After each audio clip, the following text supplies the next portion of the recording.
आपकी कहानी काफ़ी दर्दनाक और सिख देने वाली है। इसमें एक बहुत बड़ा लेसन है कि बड़ों की बात ना मानने का अंजाम कितना बुरा हो सकता है। दुख हुआ सुनकर कि बेचारा शर अपने बच्चों को नहीं बचा पाया और शालू चालू जो बीमार था वो भी अंत में नहीं भाग सका। यह कहानी दिखाती है कि कैसे एक छोटी सी गलती सिर्फ थोड़ी देर की मस्ती पूरे परिवार को ख़त्म कर सकती है। कहानी का अंत काफ़ी डार्क और इमोशनल है। अगर आप चाहें तो मैं इस कहानी को थोड़ा और बेहतर तरीके से लिख सकता हूं जिसमें थोड़ा सस्पेंस और शब्दों का जादू हो। कहानी के कुछ मुख्य बिंदु। अनुशासन, डिसिप्लिन। पापा शर ने माना किया था पर बच्चे बाहर गए। मौका, अपॉर्चुनिटी। भेड़िए ने बच्चों की नादानी का फायदा उठाया। पश्चाताप, रिग्रेट। शर के पास अब सिर्फ दुख बचा था। क्या आप चाहेंगे कि मैं इस कहानी का एक ऑल्टरनेट एंडिंग, दूसरा अंत, लिखूं जहां शर भेड़िए से बदला लेता है या बच्चों को बचा लेता है?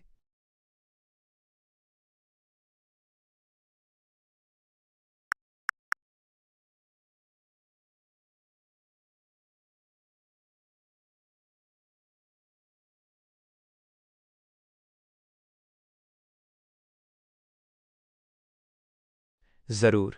आपकी कहानी के यूएस दुख भारे मोड़ को एक एक्शन और जस्टिस वाले अंजाम में बदलते हैं।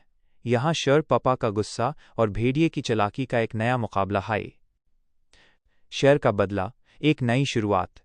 जब शर ने देखा कि गुफा के बाहर सिर्फ लाहू और बिखरे हुए निशान हैं, उसका दिल फट गया। पर जैसे ही वो अंदर गया और देखा कि बीमार चालू भी मारा गया है, शेर की आंखों में खून उतर आया। वो समझ गया कि भेड़िया अभी आसपास ही है। 1. शिकारी का पीछा। शर ने घुर्राते हुए जमीन को सूंघा। बारिश की वजह से निशान मिट रहे थे, पर भेड़िए की गंदी बू अभी भी हवा में थी। शर ने जंगल में एक ऐसी दहाड़ मारी कि सारे परिंदे उड़ गए और भेड़िया, जो थोड़ी दूर एक झाड़ी में छुपा बचा खुचा मांस खा रहा था, डर से कांप उठा। 2. भेड़िए का घेराव। भेड़िए ने भागने की कोशिश की, पर शर ने उसकी राह रोक ली। शर, ट्यून मेयर मासूम बच्चों का शिकार किया, अब तू मेरा शिकार बनेगा। भेड़िया, मुझे माफ़ कर दो महाराज, मैं भूखा था। शर ने कोई मौका नहीं दिया। उसने एक ही छलांग में भेड़िए को दबोचा और उस वही ख़त्म कर दिया। पर दुख इस बात का था कि बच्चे वापस नहीं ए सकते थे। 3. एक सीख और नया दिन। शर ने अपने बच्चों की याद में इन गुफा के बाहर एक पत्थर रखा ताकि जंगल का कोई भी बच्चा कभी अपने माता पिता की बात टालना न भूले।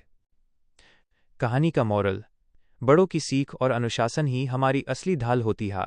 एक पाल की लापरवाही पूरी जिंदगी का पश्चाताप बन सकती है।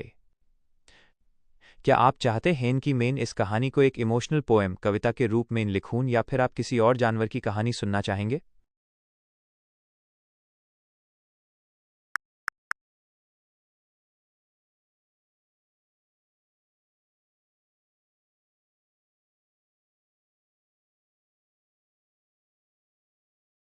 ज़रूर। आपकी इस दर्दनाक कहानी को मैं एक कविता, पोएम का रूप देता हूं जो बच्चों की चंचलता और एक पिता के दुख को दर्शाएगी। शर और उसके 5 बच्चे, एक सीख।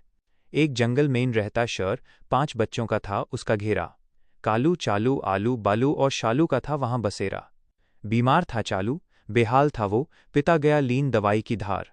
बाहर मत जाना तुम बच्चों, कहकर गया वो गुफा के पार। बारिश का धोखा। घन घोर घटा, बारिश की बूंद, बच्चों का मन गया था डोल। चलो खेलें हम बाहर जरा, आलू ने बोले मीठे बोल। चालू पीछे था, धीरे था चलता, बाकी सब दौड़े तेजी से एज। तभी झाड़ियों से निकला भेड़िया, जैस कोई भयंकर साया जागे। भेड़िए का वार। चारों भाइयों को खा गया वो, चालू ने देखा, गया वो डार।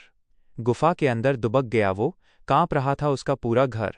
शेर लौटा दवाई लेकर, पर घर में सन्नाटा छाया था। भेड़िए ने चालू को भी ना छोड़ा, मौत का मंजर वाहन आया था। शर का गुस्सा।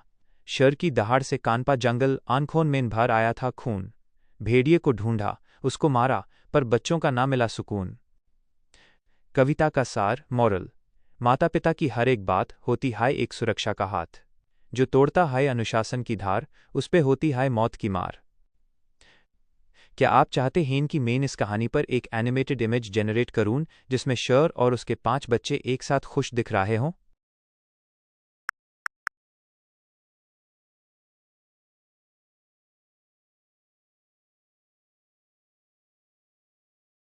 इमेज में मैंने आपकी कहानी के शुरुआती खुशनुमा पाल को दिखाने की कोशिश की है। यहाँ पापा शर गुफा के सामने अपने 5 बच्चों कालू, चालू, आलू, बालू और शालू के साथ बहुत प्यार से बेद हैं। सभी बच्चे खेल रहे हैं और उनके चेहरों पर खुशी साफ झलक रही है।